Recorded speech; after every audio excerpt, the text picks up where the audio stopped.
Então vamos conhecer a minha casa. Porto Roco. Aqui é a sacada, cheia de construções.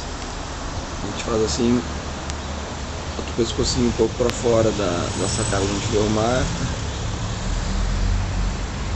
Vai para dentro, tem uma rede na sacada.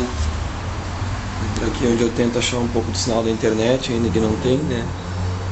Quando eu não consigo, eu venho aqui pra fora. Tem essa cadeirinha, esse banquinho legal. A sala, meu quarto. Revista, negócio de colocar revista.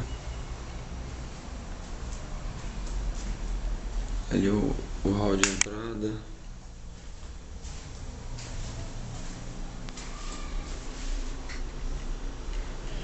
Aqui é onde tu entra pro apartamento, né? Aqui é a cozinha. Cheio de roupa lavada aqui que a tia veio ontem. Ó. Fogão, micro-ondas, armário muito grande, olha. É que vem banheiro, ajeitadinho, limpinho.